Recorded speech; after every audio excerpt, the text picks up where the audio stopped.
నమస్కారం. ప్రేక్షకులందరికీ శుభోదయం. ఈనాటి శుభయోగం శీర్షికన వైశాఖ అమావాస్య సందర్భంగా ఎలాంటి విధి విధానాలు పాటించాలో, తద్వారా ఎలాంటి ప్రయోజనాలు సిద్ధింపజేసుకోవచ్చో పరిశీలిద్దాం. అమావాస్య రోజు దేవతలు పితృదేవతలు కలిసి ఉంటారు కాబట్టి పితృదోషాలు తొలగింపజేసుకోవటానికి అమావాస్య తిథి విశేషంగా సహకరిస్తుంది. అమావాస్య సందర్భంగా ఇంటి యజమాని దక్షిణ దిక్కుకు తిరిగి నల్ల నువ్వులు నీళ్ళలో కలిపి ఆ నల్ల నువ్వులతో పితృదేవతలను స్మరిస్తూ తర్పణాలు ఇవ్వాలి. అలా చేస్తే పితృదేవతల సంపూర్ణమైన అనుగ్రహం కలుగుతుంది. అలాగే అమావాస్య సందర్భంగా దేవాలయ ప్రాంగణంలో భక్తులకు నిమ్మకాయ పులిహోర పంచిపెట్టడం ద్వారా కూడా పితృదోషాలు పితృశాపాల తీవ్రతను తగ్గింపజేసుకోవచ్చు. అమావాస్య రోజు సూర్యుడు తన శక్తిని చంద్రుడికి ప్రసరింపజేసే రోజు కాబట్టి అమావాస్య తిథి అంటే సూర్యుడికి ఎంతో ప్రీతిపాత్రం. సూర్యుడు ఆవిర్భవించిన రోజు అమావాస్య కాబట్టి అమావాస్య రోజు సూర్యారాధన చేస్తే ఉత్తమ ఫలితాలు కలుగుతాయి. మిత్ర రవి ఖగ సూర్య భాను పూష హిరణ్యగర్భ మరీచి ఆదిత్య సవిత్రు అర్క భాస్కరేభ్యో నమః అంటూ సూర్యుడి ద్వాదశనామాలు పఠించుకున్నట్లయితే సూర్యానుగ్రహం వల్ల సంపూర్ణ శుభ ఫలితాలను సిద్ధింపజేసుకోవచ్చు. అమావాస్య రోజు కొన్ని ప్రత్యేకమైన నియమాలు పాటించాలి.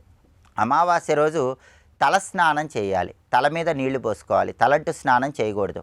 ఉదయం 5 గంటల నుంచి 6 గంటల మధ్య ప్రాంతంలో, సాయంత్రం 5 గంటల నుంచి 6 గంటల మధ్య ప్రాంతంలో నిద్రపోరాదు. మధ్యాహ్న సమయంలో నిద్రపోరాదు. అమావాస్య క్షురకర్మ ఆచరించరాదు. అలాగే అమావాస్య రోజు నూతన వస్త్రాలు ధరించరాదు. కొత్త వస్త్రాలకి పసుపు అలంకరించరాదు. అమావాస్య రోజు కొత్త పనులు ప్రారంభించకూడదు. ప్రారంభించిన పనులు మధ్యలో విడిచిపెట్టరాదు. అన్నదానము వస్త్రదానము అమావాస్య రోజు విశేషమైన శుభ ఫలితాలను కలిగింపజేస్తాయి. అమావాస్య తిథి రోజు శివాలయ దర్శనం చేసినా, దుర్గాదేవి ఆలయ దర్శనం చేసినా విశేషమైన శుభ ఫలితాలను సిద్ధింపజేసుకోవచ్చు. వైశాఖ అమావాస్య కాబట్టి శివకేశవ ఆలయాలు దర్శనం చేసుకోవటం, దుర్గాదేవి ఆలయ దర్శనం చేసుకోవటం ద్వారా దుర్గమమైన కష్టాల నుంచి సులభంగా బయటపడవచ్చు. అలాగే దృష్టి దోషాలు తొలగింపజేసుకోవటానికి అమావాస్య సందర్భంగా ఎడమకాలికి నల్లదారం కట్టుకున్నట్లయితే ఉత్తమ ప్రయోజనాలను సిద్ధింపజేసుకోవచ్చు. అమావాస్య సందర్భంగా పితృదేవతల పేరిట గోవుకి ఏదైనా ఆహారం తినిపించినా ఉత్తమ ఫలితాలు కలుగుతాయి. లేదా స్వయం పాకం దానం ఇవ్వటం ద్వారా పితృదేవతల సంపూర్ణ అనుగ్రహానికి సులభంగా పాత్రలు కావచ్చు. వైశాఖ అమావాస్య సందర్భంగా ఈ విధి విధానాలు పాటించండి. సకల శుభాలను సిద్ధింపజేసుకోండి. రేపటి నుంచి జ్యేష్ఠమాసం ప్రారంభమవుతున్న శుభతరుణంలో జ్యేష్ఠమాసంలో వచ్చే పర్వదినాల విశిష్టత ఏంటో, జ్యేష్ఠమాసంలో ఎలాంటి దానాలు నిర్వహిస్తే ఉత్తమ ఫలితాలు కలుగుతాయో, జ్యేష్ఠమాసానికి ఉన్న ప్రాధాన్యత ఏంటో పరిశీలిద్దాం. నమస్కారం.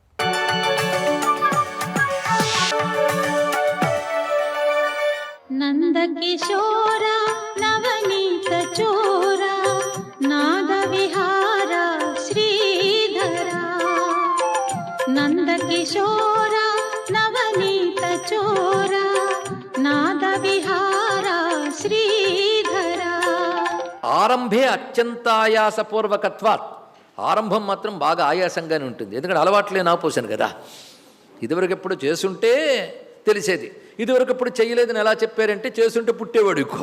గత జన్మల్లో ఏమీ చేయలేదు, ఇప్పుడు స్టార్ట్ చేస్తున్నావు కానీ తప్పదునైనా అనుభవించుక అన్నాడు. ఇక్కడ మొక్క వంగనిది మానీ వంగున అన్నట్లుగా ప్రారంభ దశలో చేయలేదు, తర్వాత ప్రారంభించాం ఏదో ఒకటి. చేసినప్పుడు తప్పకుండా పూర్వం ప్రథమ సన్నిహితే, ఆ ప్రారంభించిన తొలినాళ్లలో అది ఆయాసంగానే ఉంటుంది. కానీ పరిణామే అలా చెయ్యగా పరిణామంలో ఏమవుతుందంటే జ్ఞానవైరాగ్యాది పరిపాకజం సుఖం అన్నాడు. ఇక్కడ ఆ జ్ఞానము వైరాగ్యం పక్వమవుతాయి. ఇక్కడ పండాలి దేనికైనా. ఆ పండగ వచ్చిన ఆనందం ఉంటుందే, ఆ ఆనందం అమృత స్వరూపమయ్యా అన్నాడు ఇక్కడ. కానీ మొదట కష్టంగా అనిపించిన పరిణామంలో అమృతప్రాయమైన ఆనందాన్ని ఇస్తుంది కనుక ఆ ఆనందం పేరు తత్సుఖం సాత్వికం ప్రోక్తం. కనుక దీనికి ఉండవలసిన లక్షణాలు ఏంటో చక్కగా చెప్పాడు. అభ్యాసం అనే మాటే గట్టిగా చెప్పారండి. అభ్యాసేన తు కౌంతేయ వైరాగ్యేణ చ గృహ్యతే. తెచ్చుకోవాలి ఇక్కడ నిరంతర అభ్యాసం. వైరాగ్యం అంటే దేన్ని విడిచిపెట్టాలో తెలుసుకోవడం, అభ్యాసం అంటే దేని యందు నిలపాలో తెలుసుకోవడం అభ్యాసం. గుర్తున్నది కదా. దాని యందు నిలపడానికి ప్రయత్నం చేస్తూ ఉంటే ఎంత కష్టమండి. కోతును కమ్మ మీద నిలబెట్టేటట్టే అది నిలబడదు. దాన్ని అక్కడ నిలబెట్టే ప్రయత్నం సామాన్యం ఎందుకు కాదు. ఇక్కడ ఒక స్తంభానికి నూనె రాసుకుని పైకి ఎక్కుతుంటే ఎలా జారిపోతామో అలాగే ఉంటుంది సాధనంతా కూడా ఇక్కడ.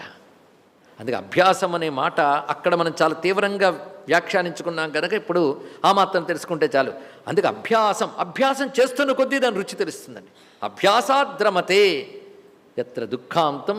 అందుకే అభ్యాసంతో మొదలుపెట్టి ప్రారంభ దశలో భరించలేని విధంగా ఆయాసంగా అనిపిస్తుంది కనుక విషమివ, విషం వలె అన్నారు. విషంగా కాదు, శబ్దం కూడా అది. అది ఎప్పుడూ బాధించదు, గుర్తుపెట్టుకోండి. విషంలా అనిపిస్తుంది.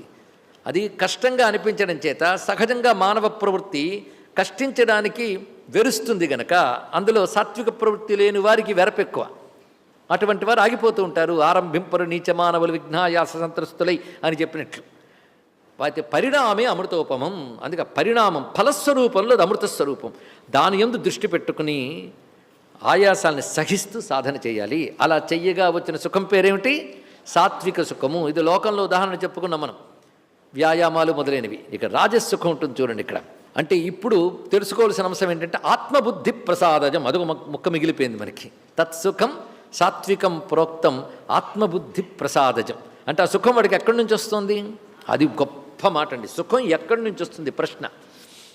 మిగిలిన రాజస్తామసులు బాహ్య వస్తువుల నుండి అని భావిస్తూ ఉంటారు. అందుకే వాటిని పోగు చేసి సుఖపడుతున్నా అని భ్రాంతి పొందుతుంటాడు ఇక్కడ. కానీ సుఖం లోపల నుంచి వస్తుందని తెలుసుకుని ఆ లోపలకు దృష్టి మరల్చి ఎవడైతే ఉంటాడో, ఎప్పుడైతే బాహ్య విషయం నుంచి మరలిందో ఆత్మబుద్ధి. ఈ ఆత్మబుద్ధి ప్రసాదం అనే దానికి రెండు రకాల అర్థాలు చెప్పుకోవాలి. ఆత్మబుద్ధి అంటే స్వబుద్ధి. ముందు అన్ని చోట్ల ఆత్మనగానే పరమాత్మ జీవాత్మ దాకా వెళ్ళక్కర్లేదు. ఆత్మగౌరవం ఆత్మవిశ్వాసం కానీ పరమాత్మ జీవాత్మ అర్థం తీయకూడదు. తన అని అర్థం ఇక్కడ. ఆత్మబుద్ధి అంటే తన బుద్ధి యొక్క నిర్మలత్వం నుంచి కలిగే సుఖం పేరు సాత్విక సుఖం. మరొక్కసారి చెప్తున్నా, తన బుద్ధి యొక్క నిర్మలత్వము నుంచి కలిగే సుఖం పేరు సాత్విక సుఖము. అంటే బుద్ధి నిర్మలమైపోతుంది, ప్రశాంత స్థితి అంటుంటాం లోకంలో. దీన్ని ప్రసన్నతాభావం. ప్రసన్నత వినడానికి చాలా బాగుంది కదా. ఆ ప్రసన్నతాభావం, ఇంకే వికారాలు లేవు మనస్సులో, రాగద్వేషాల్లో ఒక నిర్మలమైన భావం అంతఃకరణలో ఏర్పడింది. అప్పుడు కలిగే ఆనందం పేరు సాత్వికం అండి. ఇక్కడ ఆనందం ఎంత మధురంగా ఉంటుందంటే భగవత్పాల్ వారు అంటారు, ఆత్మబుద్ధే ప్రసాద నైర్మల్యం సలిలవత్ స్వచ్ఛత. మనస్సు ప్రసన్నంగా ఉండేటప్పుడు కలిగే ఆనందం సాత్వికం. అంతేగాని ఒక మంచి వార్త వినగానే తెగ మిడిసిపడిపోతూ స్వీట్లు పంచు తిరుగుతారే, అది సాత్విక సుఖం అనకూడదు ఇక్కడ. అక్కడ మళ్ళీ రాజసమో లేదా తామసమో, వీడు స్వీట్లు వేరు వాడు స్వీట్లు వేరు. మళ్ళీ ఇక్కడ స్వీట్లు పంచడం లేదు, సీట్ వేసి కూర్చోవడం ఇక్కడ. వాడు నిర్మలత్వమైన అంతఃకరణ ఉండాలి ఇక్కడ. మనస్సు యొక్క ప్రశాంత స్థితి అంటే అలలు అనగిన కొలనులో తేటదనము వలె ఎవడి అంతఃకరణం నిర్వికారమైన స్థితిలో ఉంటూ ఆ నిర్మలమైన స్థితిలో కలిగే ఒక ఆనందం ఉన్నదే, దాని పేరు ఆత్మబుద్ధి ప్రసాదజం అన్నారు ఇక్కడ. అక్కడ ఆనందం ఎందుకు కలుగుతుంది ఒక్కసారి ఆలోచించండి. అక్కడ పట్టుకోవాలి. ఇక్కడ నిర్మలమైపోయింది హృదయం. ఎప్పుడైతే మనస్సు నిర్మలమైపోయిందో, నిర్మలమైన అంతఃకరణంలో బుద్ధికి, ఆ బుద్ధి యాన ప్రచోదయాత్ అన్నట్టు బుద్ధికి కూడా శక్తినిచ్చే భగవంతుడు పరమాత్మ వెనకాల ఉంటాడు. అయితే మనస్సు నిర్మలమైపోగానే ఆ పరమాత్మ ఆనంద స్వరూపుడు గన నిర్మలమైన అంతఃకరణలో పరమాత్మ యొక్క ఆనందం ప్రకాశిస్తుంది, ప్రసరిస్తుంది. నీట్గా క్లీన్గా ఉంచినటువంటి శుభ్రమైన గాజు వెనకాల ఉన్న దీపపు కాంతి ఆ గాజులో పడ్డం వల్ల గాజు కాంతి వలె కనబడుతుంది. అదేవిధంగా నిర్మలమైన బుద్ధి అనే గాజు ఆనందాన్ని ఎందుకు పొందుతోంది అంటే పరమాత్మ యొక్క స్వచ్ఛమైన ఆనందరూప ప్రకాశాన్ని అది పొందగలుగుతుంది కనుక. అందుకే ఆత్మబుద్ధి ప్రసాదజం అనే మాట. ఇప్పుడు ఆత్మబుద్ధి ప్రసాదానికి రెండవ అర్థం చెప్పుకోవాలి. అంటే బుద్ధికి ఆ ప్రసన్నతా స్థితిలో ఆనందం ఎక్కడి నుంచి వచ్చింది? మళ్ళీ చెప్పుకుంటున్నాం, ఆ బ్రహ్మము నుంచి వచ్చింది. ఆ బ్రహ్మము లోపలే ఉన్నాడు, ఆనంద స్వరూపుడు అక్కడున్నాడు, విషయాలతో స్పర్శ లేదు. నిర్మలత్వం అవగానే అది వచ్చేసిందండి. మరి వేరే తెచ్చుకునే ప్రయత్నం ఏం చేయక్కర్లేదు, నిర్మలంగా ఉండు చాలు, వచ్చేస్తుంది. అది దీపపు కాంతి తెలియాలి అంటే గాజుకున్న మకిలి తీసి అక్కడ పెట్టు, వెలుగు వచ్చేసింది. అలాగే నిర్మలమైన బుద్ధి రాగానే ఆనందస్వరూపమైన ఆత్మ యొక్క ప్రకాశం లభించింది కనుక అది సాత్విక సుఖము. కనుక బుద్ధి ఇప్పుడు దేనితో అనుసంధానమైంది? నిర్మలత్వం వల్ల, ఆత్మతో కదా. ఆత్మతో అనుసంధానం అవడం వల్లనే దానికి ఆనందం వచ్చింది కనుక ఆత్మను ఆలంబనం చేసుకోవడం వల్ల బుద్ధికి లభించిన సుఖం పేరు సాత్విక సుఖం అని రెండవ అర్థాన్ని భగవత్పాల్ వారు అత్యద్భుతంగా చెప్పారు. మొదటి అర్థంలో ఆత్మబుద్ధేహే, తన యొక్క బుద్ధి యొక్క ప్రసాద నైర్మల్యం స్వచ్ఛత తతగజాత. బుద్ధి యొక్క ప్రశాంత స్థితి వల్ల, నిర్మల స్థితి వల్ల, ప్రసన్నత వల్ల కలిగే ఆనందం పేరు సాత్విక సుఖము. ఆత్మ విషయావా ఆత్మాలంబనావా బుద్ధి, ఆత్మని ఆలంబనం చేసుకున్న బుద్ధికి కలిగేటువంటి ప్రసన్నతాభావం ఏదుందో దానివల్ల కలిగే ఆనందం పేరు ఆత్మబుద్ధి ప్రసాదజం. అందుకే ఆత్మ విషయావా ఆత్మాలంబనావా బుద్ధి తత్ప్రసాద ప్రకర్షాత్వ జాతం అని చెప్పారు ఇక్కడ. దీన్ని బట్టి తెలుసుకోవాలి, కష్టపడితే కానీ ఆ సుఖం రాదుట. కష్టపడకుండా వచ్చే సుఖం ఏదని చెప్పండి. కష్టపడకుండా వచ్చే సుఖం తర్వాత కష్టాల్లో పెడుతుంది, తెలుసుకోకండి. మరొక సూత్రం లేదు. ఎందుకంటే సాధనతోనే సాక్షాత్కారం. ఈ వాక్యం ఎప్పుడు గుర్తుపెట్టుకోండి. సాధనతోనే సాక్షాత్కారం, మరొకటి లేదు. సాధనకి కష్టించాల్సిందే, ఊరకే దొరకదు. నేను ఇలాగే ఉంటాను, వచ్చి పడిపోవాలంటే పడదయ్యా. మరి ఇప్పుడు రాజసుఖం చెప్తున్నాడు ఇక్కడ. ఇది భోగమా అంటే భోగంలా కనబడే రోగం నాయనా అన్నాడు ఒక పెద్ద ఆయన. అలాంటిది రాజసుఖం. అది విషయేంద్రియ సంయోగాత్ ఎత్తదగ్రే అమృతోపమం పరిణామే విషమివ తత్సుఖం రాజసం స్మృతం. ఎక్కువ మన లోకంలో కనబడేది ఈ రాజసుఖం అండి. విషయ ఇంద్రియ సంయోగాత్, అతడు ఆత్మబుద్ధి ప్రసాదమైన ఆనందాన్ని అనుభవిస్తాడు. వీడు ఇంద్రియాలకి విషయాలకి సంయోగం కలిగితేనే వీడి దృష్టిలో ఆనందం. అంటే వీడి ఇంద్రియాలకి ఇష్టమైన వస్తువు కనబడాలి అంటే మంచి శబ్దం చెవికి వినబడాలి, మంచి దృశ్యం కంటికి కనబడాలి, మంచి పదార్థం నోట్లో పడాలి, మంచి వస్తువు యొక్క స్పర్శ కావాలి. అంటే విషయములంటే ఐదేగా, శబ్దస్పర్శ రూపరసగంధములు. అందులో తనకు ప్రీతి అయినవి కలిగినప్పుడు ఇంద్రియాలు వాటిని అందుకుంటాయి. అలా ఇంద్రియములు విషయములతో కలియడం వల్ల వచ్చిన సుఖాన్ని అనుభవిస్తూ ఉంటాడు. ఎవడి అంతఃకరణ అలా అనుభవిస్తుందో వాడి సుఖం పేరు రాజస సుఖము అన్నారు ఇక్కడ. స్వస్తి.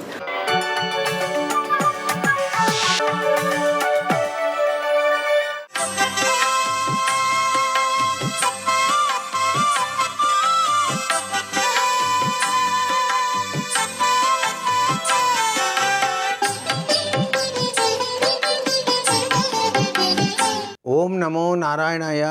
ఓం నమః శివాయ. శ్రీమాత్రే నమః. ఈరోజు వైశాఖ బహుళ అమావాస్య చాలా ఉత్తమోత్తమైనటువంటి ప్రభావాన్ని మానవాళికి కలిగిస్తుంది. పితృదేవతలను ఆరాధన చేసేటువంటి విశేషకరమైనటువంటి సుదినం. ఈ రోజున పితృదేవతలకు ప్రీతికరంగా దక్షిణం వైపు తిరిగి నువ్వులతో గనక తర్పణాదులు గనక ఇచ్చినట్లయితే వారి యొక్క దివ్యవంతమైనటువంటి ఆశీస్సులు తప్పనిసరిగా కలిగి తీరుతాయి. బహుళ అమావాస్య తిథి గనక గురువారంతో కలిసి వచ్చినప్పుడు కూడాను చాలా విశేషకరమైన ప్రభావంగా కూడా శాస్త్రాలు తెలియజేస్తున్నాయి. వైశాఖ శుద్ధ పాడ్యమి మొదలు వైశాఖ బహుళ అమావాస్య వరకు కూడా ఉన్న 30 తిథులు కూడాను విశేషకరమైన ప్రభావాన్ని మనకు ప్రసాదించాయి. ఈ మాసంలో ప్రధానంగా శ్రీ మహావిష్ణువును లక్ష్మీదేవిని కూడా పూజించాలని శాస్త్రవచనం అయినప్పటికీ కూడాను తిథిని అనుసరించి ఇతర దేవతలను కూడాను పూజించటం అనేటువంటిది చాలా ఉత్తమోత్తమైనటువంటి పరిస్థితిగా గ్రహించవలసి ఉంటుంది. మీరు చేసేటువంటి దానాలు అద్వితీయమైనటువంటి సత్ఫలితాన్ని కలిగింపచేస్తాయి. లక్ష్మీ కటాక్షాన్ని ప్రతి మానవుడికి కూడాను ప్రసాదించడానికి మనం ఈ మాసంలో ఆచరించేటువంటి దానాలే దానికి సాక్షీభూతంగా నిలుస్తాయి అన్నమాట. విష్ణునామం, శివనామం, లక్ష్మీదేవి పూజ, గౌరీదేవి పూజ, పార్వతీదేవి యొక్క పూజలు సర్వవిధ శ్రేయోదాయకవంతమైన ప్రభావాన్ని మానవాళికి అందజేస్తున్నాయి. ఈ వైశాఖ మాసంలో ప్రతిరోజు కూడాను చాలా గొప్ప విశేషకరమైన ప్రభావాన్ని ప్రసాదించింది. అయితే ఈ అమావాస్య తిథి మాత్రం సాక్షాత్తు పితృదేవతల యొక్క దివ్యవంతమైనటువంటి అనుగ్రహ కరుణా కటాక్ష వీక్షణాలు మనకు ఎల్లవేళలా మన వంశానికి ఉండేటట్టుగా చేసేటువంటి అద్వితీయమైనటువంటి ప్రభావానికి నిదర్శనంగా ఉంటుంది. కాబట్టి ఈరోజు సద్బ్రాహ్మణులను పిలిచి వారికి తోచిన చందంగా దానాదులు ఇవ్వటం వల్ల కూడాను విశిష్టవంతమైనటువంటి సత్ఫలితాన్ని మీరు సాధించడానికి ఆస్కారం ఉంటుంది. పవిత్ర పుణ్యనదీ తీర ప్రాంతాలకు వెళ్ళి అక్కడ పవిత్ర స్నానాలు చేసి తర్పణాదులు గనక వదిలినట్లయితే అద్వితీయమైనటువంటి ప్రభావం పుణ్యం కలిగి తీరుతాయి అంటోంది శాస్త్రం. సర్వే జనా సుఖినో భవంతు.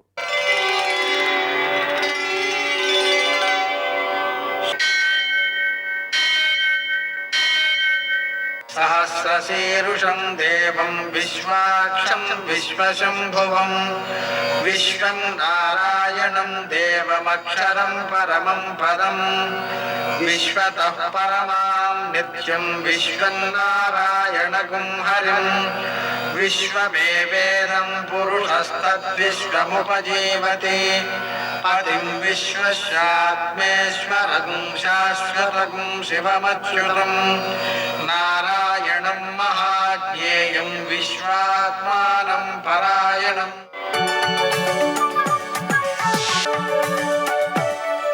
సూర్యశౌర్యమథేందురింద్రపదవీ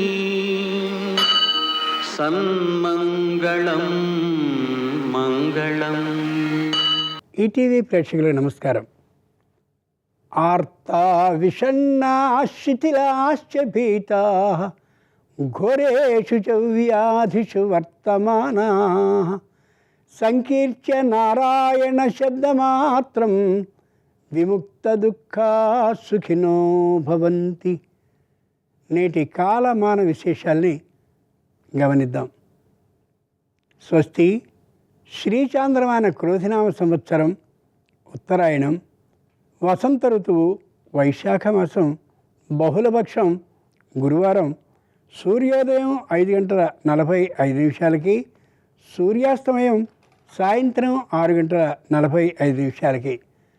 ఈరోజు అమావాస్య సాయంత్రం 6:10 వరకు, రోహిణీ నక్షత్రం రాత్రి 8:19 వరకు, వర్జ్యం మధ్యాహ్నం 12:38 నుండి 2:10 వరకు, తిరిగి మళ్ళీ రాత్రి 1:47 నుండి 3:21 వరకు, దుర్ముహూర్తం ఉదయం 10:05 నుండి 10:57 వరకు, మళ్ళీ మధ్యాహ్నం 3:17 నుండి 4:09 వరకు, అమృత ఘడియలు సాయంత్రం 5:15 నుండి 6:47 వరకు, రాహుకాలం మధ్యాహ్నం 1:30 నుండి 3 గంటల వరకు. అష్టకవర్గరీత్యా శుభప్రదమైనటువంటి కాలం ఉదయం 11:10. ఇక నేటి విశేషం. ఈవేళ అమావాస్య, గురువారం, రోహిణీ నక్షత్రం, చాలా గొప్పదైనటువంటి రోజు.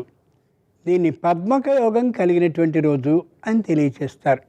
ఈవేళ అమావాస్య కాబట్టి పితృదేవతలకి తర్పణాలను విడవడం అనేటటువంటి పని చేయాలి. తర్పణాలు అని అంటే వాళ్ళని తృప్తిపరచడం అని అర్థం. నువ్వులు జలాన్ని తీసుకుని ఒక్కొక్కరికి సంబంధించిన ముత్తాత, తాత, తండ్రి గారు మరణించినప్పుడు మాత్రమే తర్పణాలను ఇవ్వాలి. అలాగే తల్లిగారు మరణించినప్పుడు మాత్రమే ఇవ్వాలి. అలా తల్లిదండ్రులకి తర్పణాలను విడవడం అనేది ఈ రోజున చేసి తీరాలి. 1. 2, రోహిణితో కూడినటువంటి అమావాస్య, పైగా గురువారం కూడా కలిసి వచ్చింది. ఈ రోజున తెల్లవారుజామునే లేచి స్నానాన్ని చేయడం, శివాలయానికి వెళ్ళి శివ దర్శనాన్ని చేయడం, తర్వాత అమోఘమైనటువంటి యథాశక్తి అంటే తనకి తాను ఇయ్యగలిగినంత మాత్రమే, ఏ రుణాన్ని చేయకుండా ఎవరికైనా సరే దానాన్ని కానీ చేసినట్లయితే కొద్దిపాటి దానాన్ని చేసిన విశేష ఫలితం లభిస్తుంది. దానం అనగానే ఏదో చాలా పెద్దవి దానం చేయాలని కాదు. ఇప్పుడు మామిడి పళ్ళు దొరుకుతున్నాయి, ఒక మామిడి పండుని గోవుకి పెట్టండి. లేదు ఆకుకూరలు కొనుక్కుంటున్నాం, ఒక ఆకుకూర మీ ఇంట్లో కొనుక్కునే దాంతోపాటు కొని ఓ గోవుకి పెట్టండి. ఎంత సంతోషం, దానం సరిపోతుంది. అలాగే శక్తికి మించకుండా దానాన్ని చేయాలి. అప్పు చేసి మాత్రం దానం చేస్తే అది నేరమనే చెప్పింది ధర్మశాస్త్రం. అప్పు అనేది ఏమాత్రం సరికాదు దాన విషయంలో. అలాగే ఈ రోజున తర్పణాలతో పాటు ఉత్తములైనటువంటి వాళ్ళు, సంప్రదాయాన్ని పాటించేటటువంటి వాళ్ళు అయితే తల్లిదండ్రులకి శ్రాద్ధాన్ని ఏర్పాటు చేసేటువంటి పెద్దలు కూడా ఉన్నారు. దానికి కారణం రోహిణి, గురువారం, అమావాస్య 3 కలిసి రావడం అనేది ఎప్పటికో కానీ సాధ్యపడేటువంటి అంశం కానే కాదు. ఈ రోజు అమోఘమైనటువంటి పుణ్యఫలాన్ని అందరికీ ఇవ్వాలని హృదయపూర్వకంగా కోరుకుందాం. నేటి ఆణిముత్యాలు.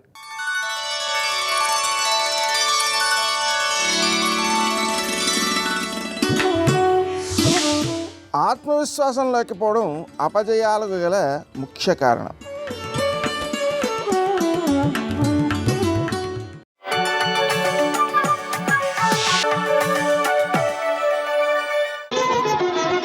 జయ జయ జయ జయ జయ శ్రీ హనుమా, జయ జయ జయ జయ ప్రభుదయ గనుమా.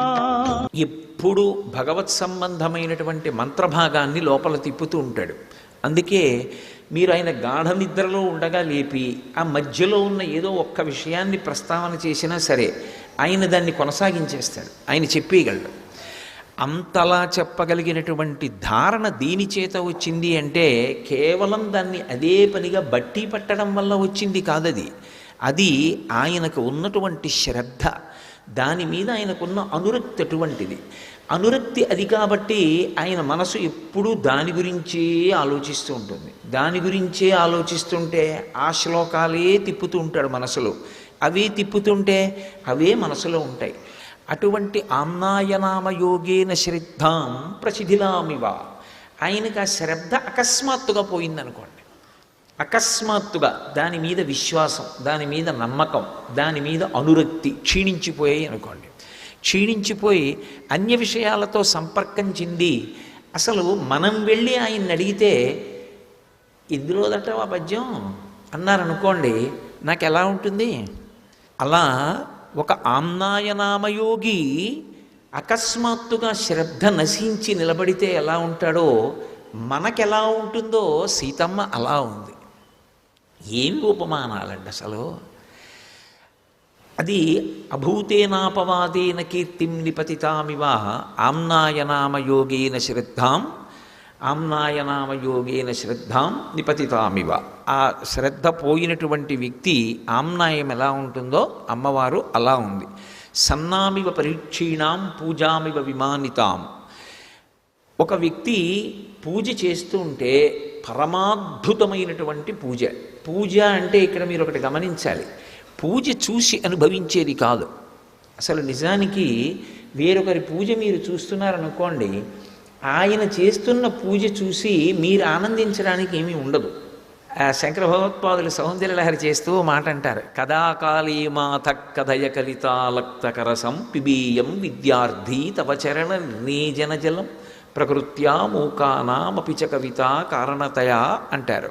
కానీ నిజంగా పూజలో రమించగలిగిన వ్యక్తి ఒకడు ఉన్నాడు అనుకోండి, ఆయన ఇలా పాత్ర తీసి చేత్తో పట్టుకుని అలాగే ఉండిపోతాడు అరగంట, అంతే ఆయన పూజ అయిపోయింది. ఎందుకంటే ఆయనకి నిజంగా ఆ పార్వతీ పరమేశ్వరుల యొక్క పాదారవిందములు కనపడతాయి. బంగారు పళ్ళెంలో మల్లెపూలు పరచి స్వామి కాళ్ళు కడుగుతాను పాదాలు పైకెత్తండి అంటే స్వామి ఇలా పంచె పైకెత్తి ఇలా 2 కాళ్ళు పెడితే అమ్మవారు తన చీర పైకెత్తి పెడితే పరమశివుని పాదములకున్నటువంటి మంజీరములు, అమ్మవారి పాదములకున్నటువంటి మంజీరములు కనపడుతుంటే పసుపు కుంకం పారాణితో ఉన్నటువంటి ఆ పాదాల మీద భార్య బంగారు చెంబుతో నీళ్లు పోస్తే నీళ్లల్లో మునిగి ఉన్నటువంటి ఆ పాదాలని బహు సౌకుమార్యంగా కడుగుతున్నప్పుడు మరి మంజీరం అడ్డు రాదు.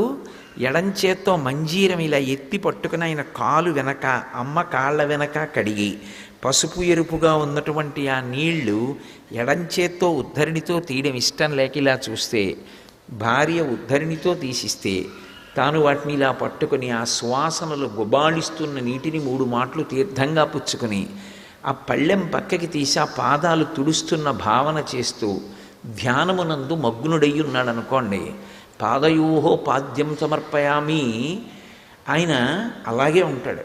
సర్వం శ్రీ ఉమామహేశ్వర పరబ్రహ్మార్పణమస్తు. స్వస్తి.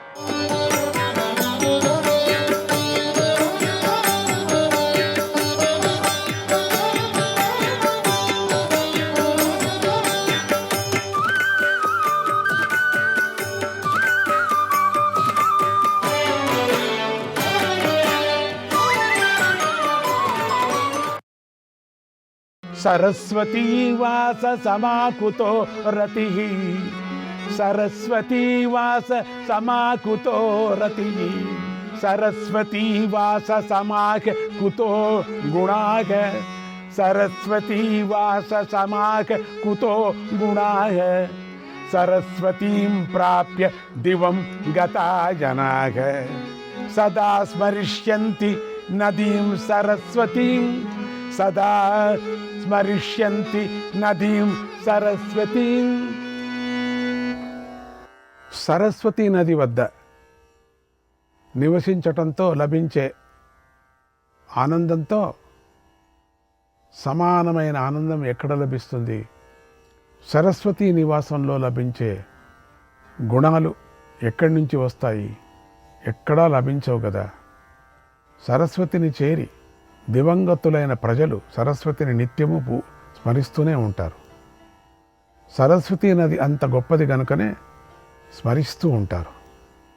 సరస్వతీ సర్వనదీషు పుణ్యా, సరస్వతీ సర్వనదీషు పుణ్యా, సరస్వతీలోక శుభావహ సదా, సరస్వతీలోక శుభావహ సదా, సరస్వతీం ప్రాప్య జనాగ సుదుష్కృతం, సరస్వతీం ప్రాప్య జనాగ సుదుష్కృతం, సదా న శోచంతి పరత్రసేగచ.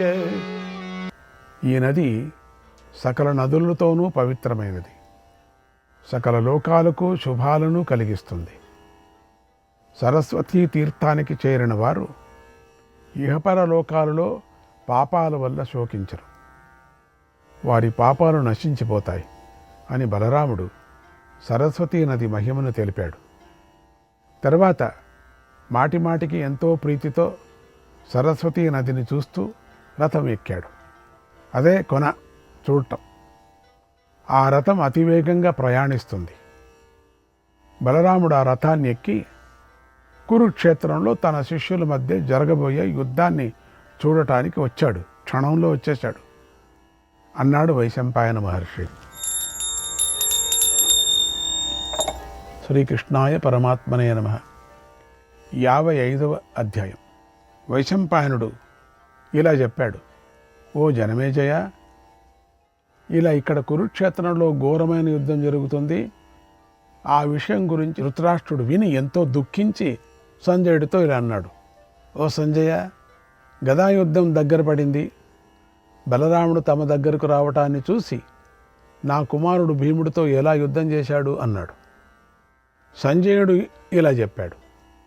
ఓ మహారాజా, దుర్యోధనుడు బలరాముడు వచ్చినందుకు ఎంతో సంతోషించాడు. వేగంగా పైకి లేచి ఎదురు వెళ్ళి ఎంతో సంతోషంతో ఆయనను పూజించాడు. ఆయనకు ఆసనం ఇచ్చాడు. ఆయన క్షేమం అడిగాడు. తర్వాత బలరాముడు ధర్మరాజుతో మధురమైనది, ధర్మంతో కూడి ఉన్నది, శూరులకు మేలు చేసేది ఆయన ఒక మాటను ఇలా అన్నాడు. ఓ రాజా, ఋషులు చెబుతుంటే నేను విన్నాను. కురుక్షేత్ర తీర్థం పరమ పవిత్రమైంది, పుణ్యప్రదమైనది. మహాత్ములైన విప్రులు, దేవతలు, ఋషులు ఈ క్షేత్రాన్ని సేవిస్తూ ఉంటారు. ఈ కురుక్షేత్రంలో యుద్ధం చేసి శరీరాన్ని విడిచిన మానవులు తప్పనిసరిగా స్వర్గాన్ని చేరుతారు, ఇంద్రుడితో కలిసి నివసిస్తారు. కనుక ఓ రాజా, ఇక్కడి నుండి సమంతక పంచకానికి వేగంగా వెళదాం. అది దేవలోకంలో బ్రహ్మదేవుడి యొక్క ఉత్తర వేదిక ప్రసిద్ధి చెందింది. సనాతనమైనది, పుణ్యప్రదమైనది. అక్కడ యుద్ధంలో మరణిస్తే స్వర్గాన్ని పొందవచ్చు అన్నాడు. అందుకు ధర్మరాజు అంగీకరించాడు. వెంటనే సమంతక పంచకానికి బయలుదేరాడు. దుర్యోధనుడు గద తీసుకొని పాండవులతో కలిసి నడిచాడు. కవచం ధరించి గదను చేతపట్టుకొని వస్తున్న దుర్యోధనుడిని చూసి ఆకాశంలో సంచరిస్తున్న దేవతలు భళీ భళీ అని అభినందించారు. వాతికులు, చారణులు కూడా దుర్యోధనుడిని చూసి ఎంతో సంతోషించారు. అక్కడి నుంచి కురుక్షేత్రానికి వచ్చారు. చాలా దూరమేం కాదు, వచ్చారు. దుర్యోధనుడు పాండవుల మధ్య మదపటేనుగులాగా అడుగులు వేస్తూ వెళ్ళాడు. ఆ సమయంలో శంఖధ్వనులు, రణభేరులు, మహాధ్వనాలు, శూరులు, సింహనాదాలతో దిక్కులన్నీ ప్రతిధ్వనించాయి. అంటే ఎక్కడి నుంచి వచ్చాయో ధ్వనులన్నీ వచ్చాయి. మామూలుగా లేరు అక్కడ. కానీ పాండవ సైన్యం ఉంది కదా, అప్పుడు శంఖాలు వినిపించాయి, బేరులు వినిపించాయి. మనం ఏదో కౌరవ సేన లేదు వినిపించలేదంటే పాండవుల సేనలు ఉన్నాయి కదా. ఆ నరశ్రేష్ఠులంతా నీ కుమారుడితో కలిసి పడమటి దిక్కుగా నడిచి ముందుగా చెప్పిన కురుక్షేత్రాన్ని చేరారు. ఆ ఉత్తమ తీర్థము సరస్వతీ నదికి దక్షిణ వైపు ఉంది. ఆ ప్రదేశము సద్గతులను కలిగిస్తుంది. అక్కడ చవిటి నేల కొంచెం కూడా లేదు. ఆ ప్రదేశంలో యుద్ధం చేయటానికి అందరూ ఇష్టపడ్డారు. భీముడు కవచాన్ని ధరించాడు. పెద్ద మొనగల తన గదను పట్టుకొని యుద్ధానికి సిద్ధమయ్యాడు. నీ కుమారుడు బంగారు కవచాన్ని ధరించి కిరీటాన్ని పెట్టుకొని రణభూమిలో బంగారు కొండలాగా విరాజిల్లాడు. ఆ వీరులు కవచాలు ధరించున్నారు. కోపించిన మదపుట ఏనుగులాగా ప్రకాశించారు. యుద్ధభూమి మధ్యలో నిలబడిన ఆ సోదరులిద్దరూ ఉదయిస్తున్న సూర్యచంద్రుల్లాగా శోభించారు. ఓ రాజా, దుర్యోధనుడు మనస్సులో మహోత్సాహపడుతున్నాడు. పెదవులను నాలుకలతో నాకుతూ కోపంతో కళ్ళు ఎర్రజేశాడు. పెద్దగా నిట్టూరుస్తూ గదను తీసుకున్నాడు. భీముడి వైపు తీవ్రంగా చూస్తూ భీముడిని యుద్ధానికి పిలిచాడు. అలాగే భీముడు లోహపు గద తీసుకున్నాడు. దుర్యోధనుని యుద్ధానికి ఆహ్వానించాడు. చేతిలో గదలను ఎత్తిపట్టుకున్న ఆ దుర్యోధన వృకోదరులు శిఖరాలతో కూడినటువంటి కొండలలాగా ప్రకాశించారు. వారిద్దరూ భీకర పరాక్రమవంతులు కదా. బలరాముడి శిష్యులు వారిద్దరూ తీవ్రమైన కోపంతో ఉన్నారు. వారు యముడు, ఇంద్రుడు, వరుణుడు, శ్రీకృష్ణుడు, బలరాముడు, కుబేరుడు, మధువు, కైటవుడు, సుందుడు, ఉపసందుడు, రాముడు, రావణుడు, వాలి, సుగ్రీవులతో సమానమైన పరాక్రమం కలిగి ఉన్నారు. భీమ దుర్యోధనులు ఒకరి మీద ఒకరు దూకారు. ఇద్దరూ పాములలాగా క్రోధ విషాన్ని కక్కుతున్నారు. వారు సింహాలు లాగా ఎదిరించరాని వారు. అంత భయంకరంగా ఉన్నారు వాళ్ళు. సింహాలు కూడా ఏదో పిల్లుల్లాగా ఉన్నాయేమో అని చెప్పచ్చు. గదాయుద్ధంలో పండితులు గోళ్ళు, దంతాలనే ఆయుధాలుగా కలిగే పోరాడే పులులు వంటివారు కదా. వారి శత్రువులకు సంహరించరాని వారు. ప్రళయకాలంలో క్షోభించిన సముద్రంలాగా దాటరాని వారు. రణభూమిలో వారిద్దరూ కోపించిన అంగారక గ్రహంలాగా మండిపడుతున్నారు. సింహనాదాలు చేస్తున్నారు. వారిద్దరూ కిరణాలతో కూడిన సూర్యుడిలాగా కనిపిస్తున్నారు. రోషంతో నిండిన రెండు పులుల్లాగాను గర్జిస్తున్న రెండు మేఘాలలాగాను రెండు సింహాలలాగాను ఉల్లాసంగా ఉన్నారు. తర్వాత దుర్యోధనుడు, బలరాముడు, కృష్ణుడు, పాంచాల కేకేయ గణాలు, తన సోదరులు అందరితో కలిసి ఉన్న ధర్మరాజుతో గర్వంగా ఇలా అన్నాడు. ఓ రాజా, ఈ యుద్ధం నాకు భీముడికి మధ్య జరగబోతుంది. దీనిని రాజులతో కలిసి దగ్గరగా కూర్చొని చూడండి అన్నాడు. రాజులందరూ కూర్చున్నారు. దగ్గరగా చూడండి. అక్కడ కూర్చున్న రాజుల సమూహం ఆకాశంలోని ఆదిత్య మండలంలాగా ప్రకాశించింది. వారి మధ్యలో బలరాముడు గౌరవాలను అందుకుంటూ కూర్చున్నాడు. అప్పుడు తెల్లని కాంతి గల ఆ బలరాముడు రాజుల మధ్యలో ఉండి రాత్రివేళ నక్షత్రాల మధ్యలో ఉన్న పూర్ణచంద్రుడిలాగా శోభించాడు. దుర్యోధన భీములిద్దరూ గదలను పట్టుకొని పరుషమైన మాటలతో ఒకరినొకరు నొప్పిస్తూ రణభూమిలో నిలబడ్డారు అన్నాడు వైశంపాయన మహర్షి. శ్రీకృష్ణాయ పరమాత్మనే నమః. 56వ అధ్యాయం మనకు ముఖ్యమైనటువంటిది. వైశంపాయన మహర్షి జనమేజయుడికి ఇలా అని చెప్పాడు. ఓ జనమేజయ మహారాజా, రణభూమిలో దుర్యోధన భీముల మధ్య భీకరమైన వాగ్యుద్ధం జరిగింది. అది విని ధృతరాష్ట్రుడు ఎంతో దుఃఖిస్తూ సంజయుడితో ఇలా అన్నాడు. ఓ సంజయ, ఛీ, ఏమిటి మానవ జన్మ! ఎలాంటి పరిణామాలకు దారితీస్తుందో చూడు. 18 అక్షోహిణులకు ప్రభువైన నా పుత్రుడు రాజులందరినీ ఆజ్ఞాపించాడు. ఎంతో సుఖంగా వైభవంగా ఈ రాజ్యాన్ని అనుభవించాడు. చిట్ట చివరికి ఎలాంటి గతి పట్టిందో చూడు. గదను పట్టుకొని ఒక్కడే వేగంగా నడిచాడు. రణభూమిలో నిలబడ్డాడు. ఈ జగత్తుకే ప్రభువుగా ఉన్న నా పుత్రుడు ఈ రోజున దిక్కులేని వాడిగా గద పట్టుకొని యుద్ధానికి వెళుతున్నాడు. ఇది దురదృష్టకరంగా ఇంకేమిటి? ఓ సంజయ, నా కుమారుడి కారణంగా నాకు పెద్ద దుఃఖం కలిగింది అంటూ ధృతరాష్ట్రుడు పెద్దగా దుఃఖిస్తూ మౌనం వహించాడు. అప్పుడు సంజయుడు ఇలా అన్నాడు, ఓ మహారాజా, నీ పుత్రుడైన దుర్యోధనుడు రణభూమిలో మేఘంలాగా గర్జించాడు.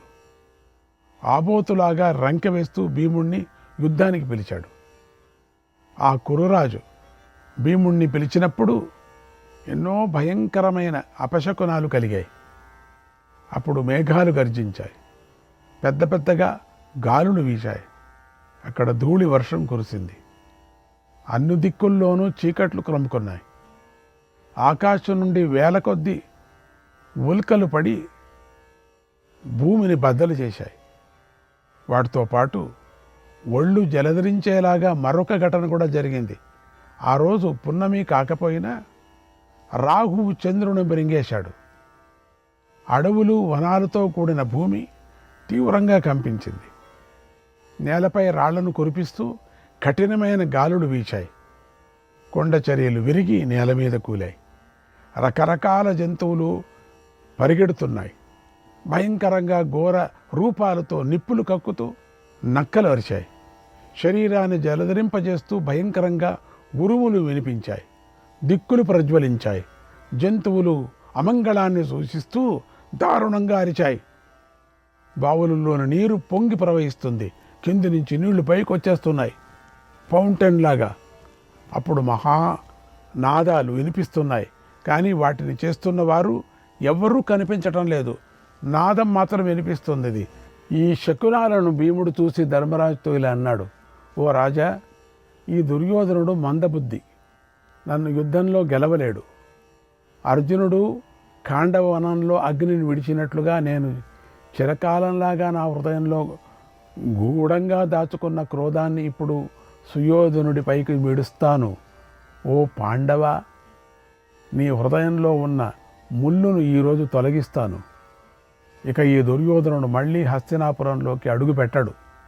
వీడు నా పక్కలో పాములను విడిచాడు, అంటే పాములను అన్నంలో విషం పెట్టాడు. నా పక్కలో అన్ని పాములు వేశాడు, అన్నంలో విషం పెట్టాడు. ప్రయాణకోటి తీర్థంలో నన్ను జలంలోకి తోసేశాడు. లక్క ఇంటిని కాల్చివేశాడు. నిండు సభలో అవహేళన చేశాడు. ఘోరంగా అవమానించాడు. నా సర్వస్వాన్ని హరించాడు. వనవాసం చేయించాడు.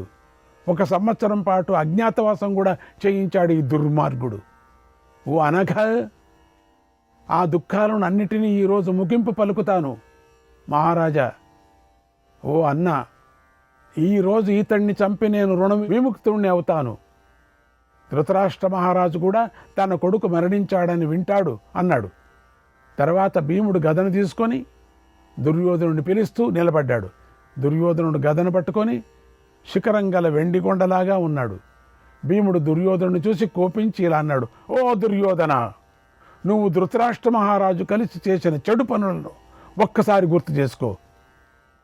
నిండు సభలో ఋతుమతి అయినటువంటి ద్రౌపదిని ఘోరంగా అవమానించావు, కట్టపెట్టావు. నువ్వు శకుని కలిసి జూదంలో ధర్మరాజును మోసగించావు. దుష్ట చతుష్టయలా పరాభవించారు మమ్మల్ని. నీ వల్ల మేము అడవిలో తీవ్రమైన దుఃఖాన్ని అనుభవించవలసి వచ్చింది. విరాట నగరంలో కూడా మారు రూపాలతో బ్రతకవలసి వచ్చింది. ఆ కోపాన్ని అంతా ఈరోజు నీ మీద విడిచిపెడతాను. ఓ దుర్మతి, అదృష్టం కొద్దీ నువ్వు నాకు కనిపించావు. పితామహుడైన భీష్ముడు నీకోసమే శిఖండి చేతి దెబ్బతిని అంపశయ్యపై పడుకున్నాడు. అలాగే ద్రోణుడు, కర్ణుడు, శల్యుడు నీకోసమే మరణించారు. శకుని కూడా మరణించాడు. ద్రౌపదికి కష్టాన్ని కలిగించిన పాపి అయిన ఓ దుశ్శాసనుడు, ఆ దుశ్శాసనుడు కూడా మరణించాడు. శూరులైన నీ సోదరులు కూడా మరణించారు. వీరే కాదు, యుద్ధంలో నీకోసమే ఇంకా ఎందరో రాజులు చనిపోయారు. పాపి, ఇలా సర్వనాశనానికి మూల కారణమైన నిన్ను ఈరోజు గదతో వధిస్తాను, ఈ విషయంలో సందేహం లేదు అని అరిచాడు. ఆ మాటలు విని నీ పుత్రుడు భయపడకుండా ఇలా అన్నాడు, ఓ భీమా, మాటలు అనవసరం, యుద్ధానికి దిగు.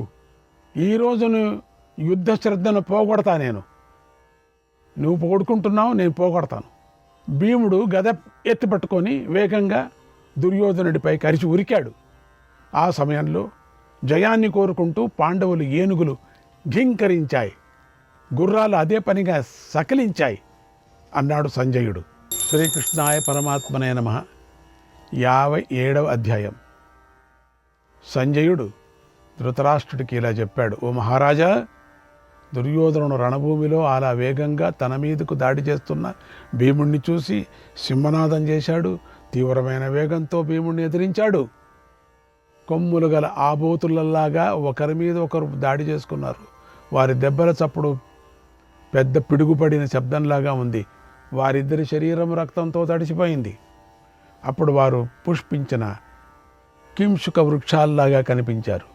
రణభూముల్లో అలా వారి యుద్ధ పరమా దారుణంగా జరుగుతూ ఉంటే నిప్పురవ్వులపైకి ఎగిసిపడ్డాయి. వాటితో ఆకాశం మిడుగు పురుగులు ఎగురుతున్నాయా అన్నట్లుగా ముచ్చటగా ధమ్మ ధమ్మ అని పడుతున్నాయి. అది పైనుంచి ప్రకాశించింది. రణభూమిలో అత్యంత భయంకరంగా దొమ్మి యుద్ధం జరుగుతున్నది. వారిద్దరూ పోరాడుతూ బాగా అలసిపోయారు. ఒక ముహూర్త కాలం పాటు విశ్రమించారు. మళ్ళీ విచిత్రంగా అందంగా ఉన్నటువంటి గదను తీసుకొని యుద్ధానికి దిగారు. వారి యుద్ధాన్ని చూసి దేవతలు, గంధర్వులు, మానవులు పరమాశ్చర్యాన్ని పొందారు. భీముడు అసాధారణమైన వేగంతో గదను తిప్పుతూ ఉండటాన్ని చూసి దుర్యోధనుడు ఎంతో ఆశ్చర్యపోయాడు. ఇద్దరూ ఒకరితో ఒకరు పోరాడుతూ ఒకరి నుండి ఒకరు తప్పించుకోవాలని ప్రయత్నం చేస్తున్నారు. శత్రువులను నిరోధించటం, జారి తప్పించుకోవటం, గంతులు వేయటం, ముందుకొచ్చి కట్టడం, వెనుకకు వచ్చి కొట్టడం వంటి యుద్ధ పద్ధతులను భీమ దుర్యోధనులు ఇద్దరూ పాటిస్తూ పరస్పరం గాయపరుచుకున్నారు. ఇద్దరూ ఒకరినొకరు మోసగించుకుంటూ పదే పదే యుద్ధ క్రీడను ప్రదర్శించారు. మండలాకృతితో సంచరిస్తూ రణభూమిలో అన్ని వైపులా యుద్ధ క్రీడను ప్రదర్శించారు. దుర్యోధనుడు దక్షిణ మండలం పైన, భీముడు ఎడమ మండలం పైన నిలబడి యుద్ధం సాగించారు. ఒక్కసారి దుర్యోధనుడు వేగంగా సంచరిస్తున్న భీముడు పక్కటెముకల మీద గదతో కొట్టాడు. గట్టిగా భీముడు దెబ్బను సహించి ఆ దెబ్బకు తన గదను వేగంగా తిప్పాడు. ఆ గద వజ్రాయుధంతో సమానంగా ఉంది. పైకెత్తి యమదండంలాగా ఉంది. అతి భయంకరంగా కనిపించింది. భీముడు ఆ గదను తిప్పుతూ ఉండగా నీ పుత్రుడు వాయువేగంతో కదిలి తన గదతో భీముడి గదపై గట్టిగా కొట్టాడు. అప్పుడు భీకరమైన ధ్వని పుట్టింది. ఇద్దరి గదలు తాకడితో పెద్ద నిప్పు పుట్టింది అక్కడ. తర్వాత వారు వివిధ మార్గాలలో సంచరించారు. విడివిడిగా వివిధ మండలాకృతులతో యుద్ధం చేశారు. రణభూమిలో భీమ దుర్యోధనులు ఇద్దరూ అన్ని వైపుల యుద్ధ క్రీడను ప్రదర్శించారు. భీముడు గదను ప్రయోగించటంతో నేర్పరి అతడు వేగంగా కదిలి దుర్యోధనుడిని సమీపించి పక్కటెముకపై గట్టిగా కొట్టాడు. ఆ దెబ్బతో దుర్యోధనుడికి మతి తప్పింది. మోకాళ్ళ మీద కూర్చున్నాడు. దుర్యోధనుడు అలా మోకాళ్ళ మీద కూర్చోగానే శృంజయులు పెద్దగా సింహనాదం చేశారు.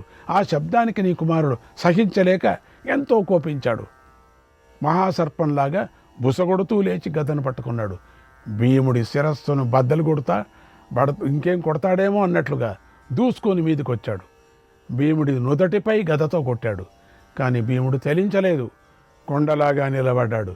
ఇంద్రుడు రాక్షసుడైన నముచిని ఆక్రమించినట్టుగా భీముడు దుర్యోధనుని మీద ఆక్రమించాడు. అమిత వేగంగా రణభూమిలో సంచరించాడు అన్నాడు సంజయుడు. శ్రీకృష్ణాయ పరమాత్మనే నమః. 58వ అధ్యాయం. సంజయుడు ధృతరాష్ట్రుడికి ఇలా చెప్పాడు, ఓ మహారాజా, భీమ దుర్యోధనులు కురుముఖ్యులు వారి యుద్ధంలోని విజృంభణను అర్జునుడు చూశాడు. వెంటనే వాసుదేవుడితో ఇలా అన్నాడు, ఓ కృష్ణ, ఈ ఘోర యుద్ధంలో ఈ ఇద్దరు వీరుల్లోనూ ఎవరు గొప్పవారని నువ్వు అనుకుంటున్నావు? శ్రీకృష్ణాయ పరమాత్మనే నమః.